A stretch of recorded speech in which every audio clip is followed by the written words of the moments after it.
à toutes et à tous, c'est un plaisir de vous retrouver sur Foot Normand pour ce nouveau débrief 100% National 3. En ce lundi, on va débriefer tous ensemble la 9e journée qui s'est jouée le week-end dernier.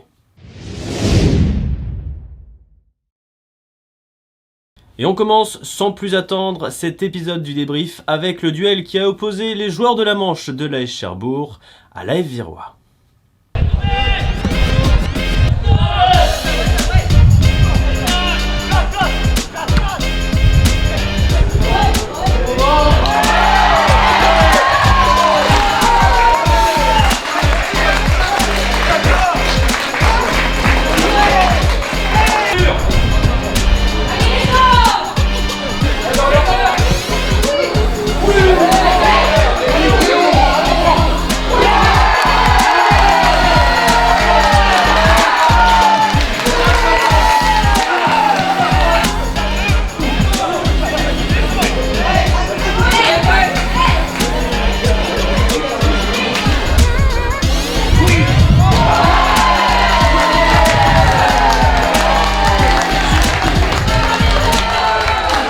Nouvelle victoire en déplacement pour l'AF Virois qui reste dans les hauteurs du championnat. Je vous propose tout de suite de découvrir les principales réactions à l'issue de cette rencontre.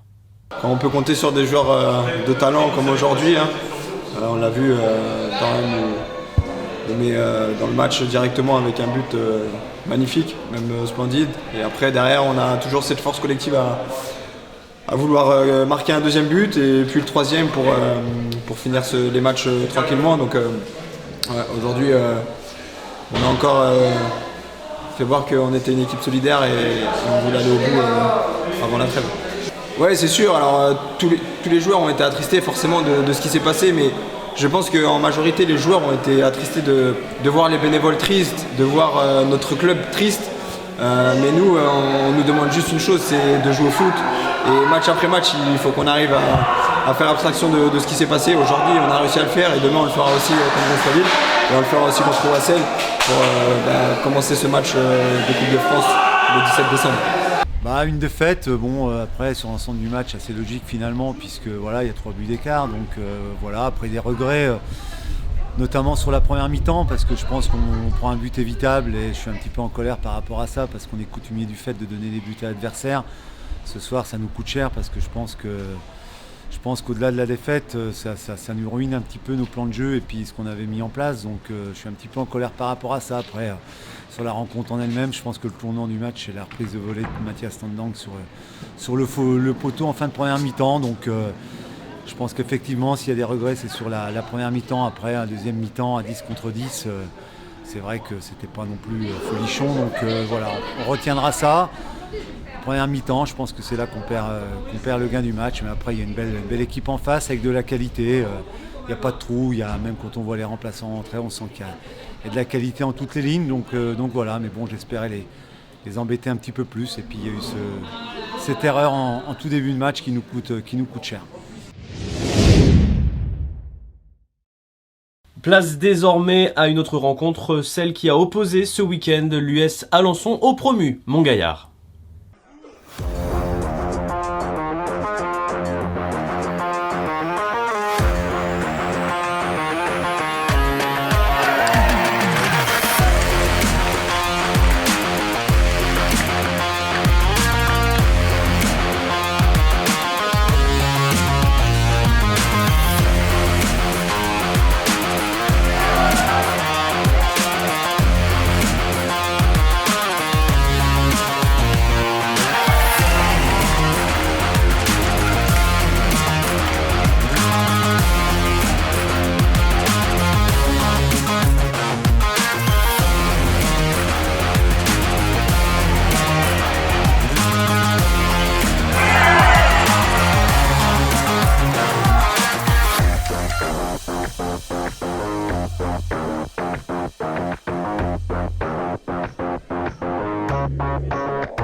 Nouvelle défaite malheureusement dans ce championnat pour Montgaillard. La victoire en revanche fait du bien à l'US Alençon. Je vous propose tout de suite d'écouter les principales réactions des différents acteurs de cette rencontre.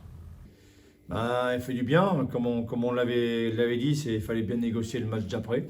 Il fallait aussi qu'on marque rapidement parce qu'en fait, on savait que depuis quelques matchs, on n'arrivait pas à trouver les filets. Et je suis content que Hakim, notre buteur, ait marqué un beau but qui nous a délivré d'entrée. Et par la suite, on a scoré rapidement, en étant 2-0 à la mi-temps, avec un adversaire réduit à 10. Il fallait simplement être concentré derrière, accélérer un peu le jeu, être propre techniquement. Et puis, comme je le redis tout le temps, quand on mène 2-0, quand ça nous arrive, c'est le troisième but qui va déterminer la suite du match. Il fallait le marquer, on l'a marqué. Et puis après, je pense qu'on a été présent tout le match. Je suis très content de l'équipe.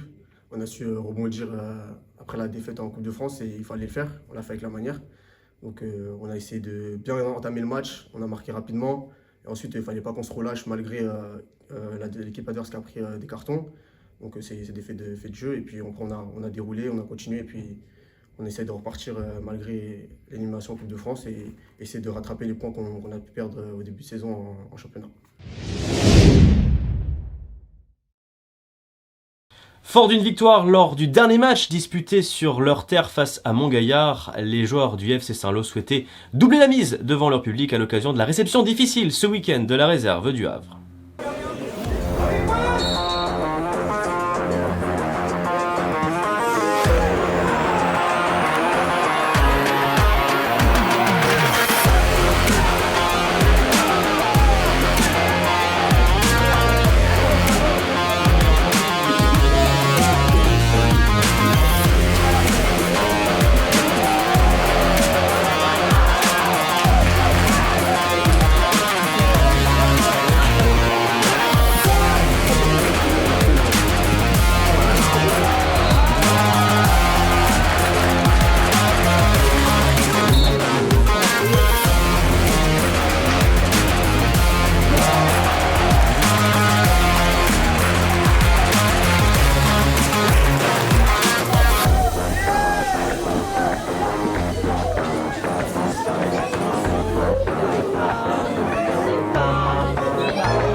Formidable opération à nouveau réussie par la réserve du Havre qui s'impose à Louis-Villemer. Voici tout de suite les différentes réactions recueillies à l'issue de cette rencontre.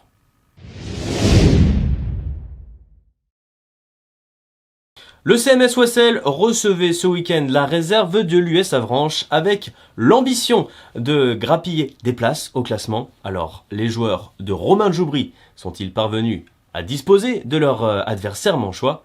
On voit ça tout de suite en images.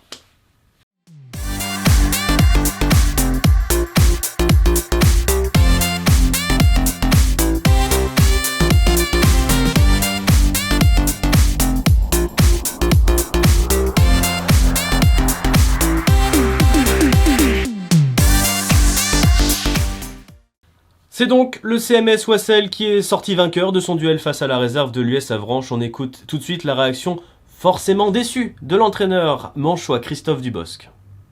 Défaite cruelle parce que je pense que les garçons ont fait vraiment un bon match. On était dans ce qu'on avait mis en place. On s'est créé les situations pour l'emporter. Malheureusement, on les a pas convertis. Donc on s'en allait, on se dirigeait vers un match nul 0-0, mais il y a ce dernier ballon malheureusement que l'on a mis contre notre camp, donc c'est dommage parce que je pense que les garçons ont vraiment fait un bon match. Voilà, c'est comme ça et voilà, on va pas tout jeter à la poubelle, surtout pas ce soir. Voilà, faudra qu'on garde ça. L'état d'esprit était excellent, l'envie était là aussi, mais voilà, il nous a juste manqué un peu plus de conviction, de précision dans les 3-4 situations qu'on a eues sur le match.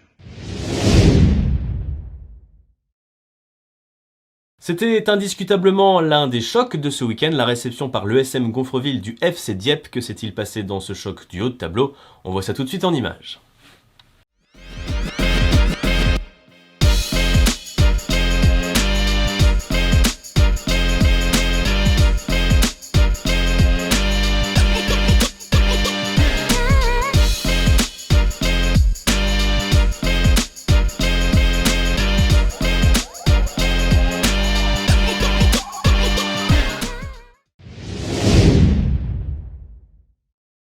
L'avant-garde cannaise à présent, les Calvadosiens partaient favoris ce week-end de leur duel face au SU Dives-Cabourg. Ont-ils cependant réussi à prendre les 3 points? On voit ça tout de suite avec les commentaires de Thomas Bèze. Léon Valentin avec Malcolm Perriand qui peut Super enchaîner une frappe. Et quel but! Super Quel frappe. but de Malcolm Perriand! Tu me parlais de ciblage, le ciblage d'un joueur. C'est Ronel Maxime tout Ronel. seul, ouais, putain. Avec Younes Kedir dans la surface de réparation. Younes, la frappe, Ouais, le but de Younes Kedir, le voilà. Elle lui passe entre les guibolles. Le voilà. Une nouvelle fois, il rentre en jeu et il marque. Touche, tout le monde est monté un peu pour apporter le danger dans la surface, mais attention, Ça va très vite. ça Allez va Flo, aller vite. allez Flo. Bien joué, bien défendu. Ça va revenir avec Abdelmajid. Ils sont supériorité Kedir. là-dessus. Il a perdu son protège tibia. Il arrive à passer Younes. Avec Malcolm Perriand. Et pas prendre les gars. Le crochet, la frappe et le 3-0 du Malcolm Perriand dans le texte avec ce crochet, cette facilité technique. Voilà.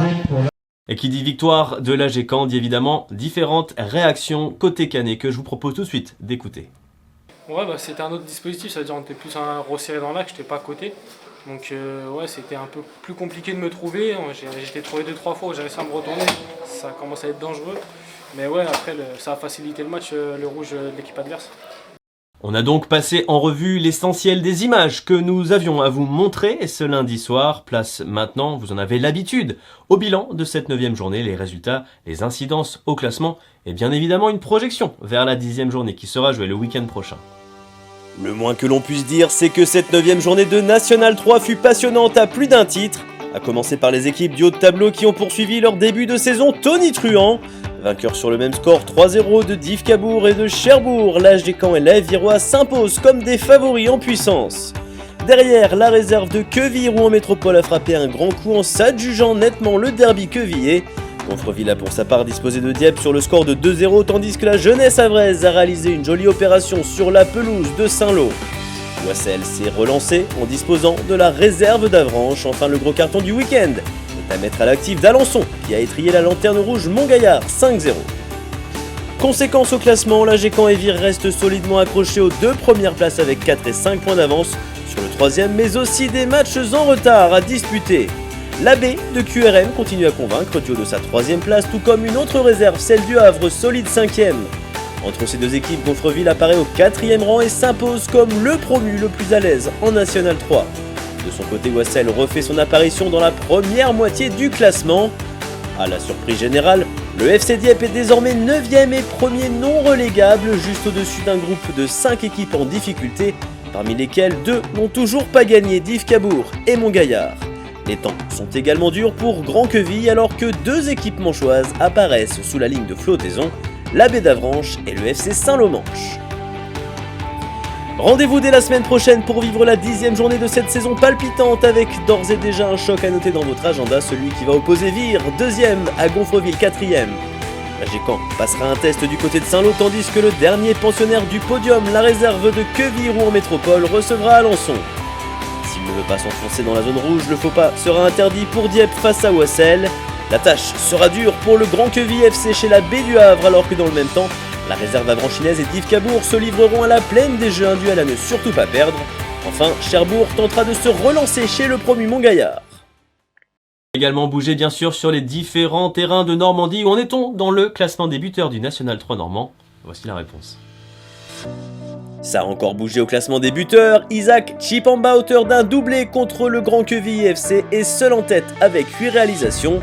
Également grâce à un doublé, le Canet Malcolm Perriand cumule désormais 6 buts et s'invite sur un podium, où figure également Arthur Dallois, le Virois, 2 nouveaux buteurs ce week-end à Cherbourg. Kevin Goba, Kenny Mixture, Dorian Charlier et Dylan Prodhomme figurent dans le groupe d'hommes qui compte 5 buts au compteur. Voilà, ce 9e débrief 100% National 3 de la saison arrivé à son terme. Merci à toutes et à tous de l'avoir suivi. Merci à toutes les personnes qui nous ont permis de le réaliser et de vous le livrer en temps et en heure. On se retrouve dès la semaine prochaine pour évoquer la 10e journée de championnat. D'ici là, prenez soin de vous évidemment. Salut!